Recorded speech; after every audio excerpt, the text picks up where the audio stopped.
Hey guys, welcome back. Now let's get started with our day 16 walkthrough. You guys can go ahead and read the story here. The learning objectives are complex neural network structures, how does a convolutional neural network function, using neural networks for optical character recognition, and integrating neural networks into red team tooling. In today's task, we'll get a first look at how red teams can use ML to help them attack systems. Before we can start attacking on the admin portal, in the previous task, we talked about neural network structures. However, most of these structures were fairly basic in nature. Today, we will cover an interesting structure called a convolutional neural network. Convolutional neural networks are incredible ML structures that have the ability to extract features that can be used to train a neural network. In the previous task, we used the garbage in, garbage out principle to explain the importance of our inputs having good features. This ensures that the output from the neural network is accurate. But what if we could actually have the neural network select the important features itself? This is where CNN comes into play. In essence, CNNs are normal neural networks that simply have the feature extraction process as a part of the network itself. This time, we are not just using maths but combining it with linear algebra. Again, we won't dive too deep into maths here to keep things simple. We can divide our CNNs into three main components: feature extraction, fully connected layers, and classification.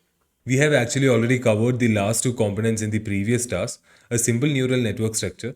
So our main focus for today will be on the feature extraction component. Feature extraction. CNNs are often used to classify images. While we can use them with almost any data type, images are the simplest for explaining how a CNN works. Since we'll be using a CNN to crack CAPTCHAs, let's use a single letter in the CAPTCHA as our image. Image representation. The first question to answer is, how does the CNN actually perceive this image? The simplest way for a computer to perceive an image is an 2D array of pixels. A pixel is the smallest area that can be measured in an image. Together, these pixels are what create the image. A pixel's value describes the color that you're seeing. There are two popular formats for pixel values: RGB. The pixel is represented by three numbers from 0 to 255. These three numbers describe the intensity of red, blue, and green colors of the pixel. Grayscale. The pixel is represented by a single number from 0 to 255. 0 means that the pixel is fully black, and 255 means that the pixel is fully white. Any value in between is a shade of grey. To represent the image as a 2D array, we start at the top left and capture the value of each pixel, working our way to the right in rows before moving down. Let's take a look at what this would look like for a capture. Now that we have a representation of the image, let's take a look at what CNN will do with the image. There are two steps in the CNN feature extraction process that are performed as many times as needed. The first step is convolutional. The maths is about to get strictly hectic here, so let's take a deep breath and dive in. During the convolutional step of the CNN's feature extraction, we want to reduce the size of the input. Images often have several thousand pixels, and while we can train a neural network to consider all of these pixels, it will be incredibly slow without really adding any additional accuracy. Therefore, we perform convolutional to summarize the image. To do this, we move a kernel matrix across the entire image, calculating the summary. The kernel matrix is a smaller 2D array that tells us where in the image we are currently creating our summary. This kernel slides across the height and width of the image to create the summary image. Take a look at the animation below. As you can see from this animation, we start at the top left of our image looking at the smaller 3x3 section. We then calculate the summary by multiplying each pixel with the value in the kernel. These kernel values can be set differently for different feature extractions, and we are not limited to a single run.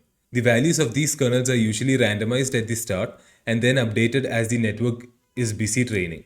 Each kernel run will create a summary slice. As you can see from the animation, by sliding this kernel across entire image, we can create a smaller summarized slice of an image. There are a couple of reasons why we want to do this. As mentioned before, we can create a neural network that takes each pixels as input.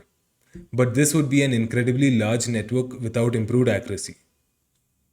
The summary created by convolutional process still allows us to capture the image's important details without needing all the pixels. If our CNN's accuracy decreases, then we can simply make the kernel smaller to capture more details during the input phase. The term used for this process is sparse interaction. As the final neural network won't directly interact with each pixel, If we calculate a feature in one location in our image, then that feature should be just as useful as feature calculated in another location of the image.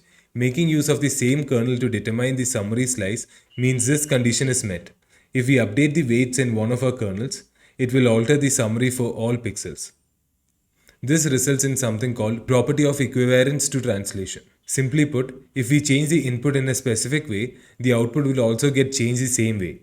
We perform the summary creation with several kernels to create several slices that are then sent to the next step of a CNN feature extraction process, pooling. The second step performed in CNN feature extraction process is pooling. Similar to convolutional, the pooling step aims to further summarize the data using a statistical method. Let's take another look at a single slice and how a max pooling will provide a summary of the maximum values. As you can see again, for each kernel, we create a summary based on the statistical method. For max pooling, this is finding the maximum value in the pixels. We could also use a different statistical method, such as average pooling. This calculates the average value of the pixels. And that is basically it. That's how the CNN determines its own features. Depending on the network structure, this process of convolutional and pooling can be repeated multiple times. In the end, we are left with the pooled value of each of our slices. Then, these values now become the input of a neural network. Fully connected layers. Now that we have our features, the next stage is really very similar to the basic neural network structure that we used back in the introduction to machine learning task. We'll create a simple neural network that takes inputs, run them from hidden layers, and then finally provide an output. This is called fully connected layers portion of the CNN. As this is a part of the neural network where each node is reconnected to all other nodes in the next layer. Classification. Lastly, we need to talk about the classification portion of the CNN. This is the output layer from the fully connected layers portion. In the previous task, our neural networks only had one output to determine whether or not a toy was defective or whether or not an email was a phishing email. However, to crack CAPTCHAs, a simple binary output won't do, as we need the network to tell us what the character is. Therefore, we'll need an output node for each potential character. A CAPTCHA example only contains numbers, not letters. So, we need an output node for 0 to 9, totaling 10 output nodes. Having multiple output nodes creates a new interesting feature for a neural network. Instead of simply getting one answer now, all 26 outputs have a decimal value between 0 and 1. We'll then summarize this by taking the highest value as the answer from the network. However, nothing is stopping us from reviewing the top 5 answers. For instance, this can help us identify areas where a neural network might be having issues. For example, there could be a little confusion between the characters of M and N as they look fairly similar. Reviewing the output from the top 5 nodes will show us that this might be a problem. While we may not be able to solve this confusion directly, we could actually use this to our advantage and increase the brute force accuracy. We could do this simply by discarding the CAPTCHA if it has a M or a N and requesting another to avoid the problem entirely. Now that we have covered the basics, let's look at what will be required to train and use our own CNN to crack CAPTCHAs. Please note that the following steps have already been performed for you. The next steps will be to perform the hosting the model section. However, understanding how the training works is an important aspect, so please follow along and attempt the commands given. We will be making use of the attention OCR for a CNN model. This CNN structure has a lot more going on, such as LSTMs and sliding windows. We won't dive deeper into these steps in this instance.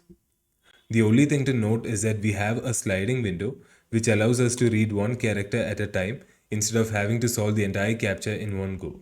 We'll be making use of the same steps used to create CAPTCHA 22, which is a Python pip package that can be used to host a CAPTCHA cracking server. In order to crack CAPTCHAs, we will have to go through the following steps. Gather CAPTCHAs so we can create label data. Label the CAPTCHAs to use in a supervised learning model. Train a CAPTCHAs cracking CNN. Verify and test a CAPTCHA cracking CNN. Export and host the trained model so we can feed it CAPTCHAs to solve. And create and execute a brute force script that will receive the CAPTCHA, pass it on to be solved, and then run the brute force attack. So you guys can go ahead and read how these steps 1 to 4 has been performed here. Hosting a CNN model. Now that we have trained our CNN, we'll need to host the CNN model to send it CAPTCHAs through a brute forcing script. For this, we will use TensorFlow serving. Once a CNN has been trained, we can export the weights of different nodes. This allows us to recreate the trained network at any time. An export of the trained CNN has already been created for you under the OCR model directory. We'll now export that model from the Docker container using the following command. Once that's complete, you can exit the Docker container terminal and kill it using the following command. TensorFlow serving will run in a Docker container. This container will then expose an API that we can use to interface with our hosted model to send it a captcha for prediction. You can start the serving container using the following command. This will start a new hosting of the OCR model that was exported from the AOCR training Docker container. We can connect to the model using the API hosted on this link, forcing the admin panel. We are now ready for our brute force attack. You have been provided with custom script that we will use. You can find the custom script and password list on the desktop in the brute forcer folder. Let's dive into what this script is doing. First, we'll load the libraries that will be used. We'll mainly make use of Python's request library to make the web request on our behalf. Next, we load our password list, which will be used for brute force attacks. In a loop, we will perform a brute force attack, which consists of the following steps. Make a request to the HQ admin portal to get the cookies value and CAPTCHA image. Submit the CAPTCHA image to a hosted CNN model. Determine if prediction accuracy of the CNN model was high enough to submit the CAPTCHA attempt. Submit a brute force request to the HQ admin portal with the username, password and CAPTCHA attempt. And read the response from the HQ admin portal to determine what to do next. So now let's go and fire up our machine. Let's copy this command here. Now let's find a container's ID. Copy this command. Copy this ID. Okay, so now we are in the container. Okay, so now let's train our data.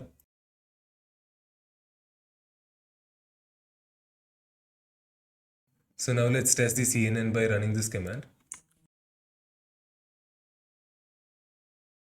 So these steps we performed here is already done. So now let's go and do the hosting part.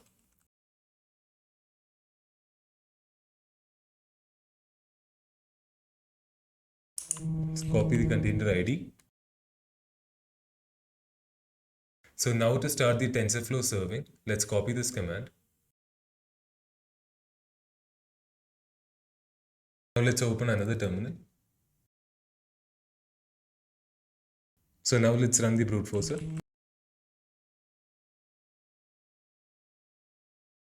So now we got the username and password. Now let's open up a browser.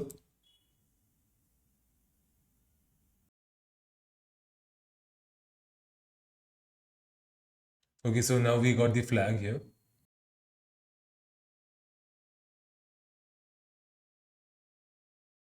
What key process of training a neural network is taken care of by using a CNN? Okay, so that is feature extraction. The name of the process used in CNN to extract the features. So that is convolution. What is the name of the process used to reduce the features down? That is called pooling. What of the shelf CNN did we use to train a CAPTCHA cracking OCR model? So that was attention OCR. So now we have completed day 16 walkthrough. Thank you for watching my video and stay tuned for more.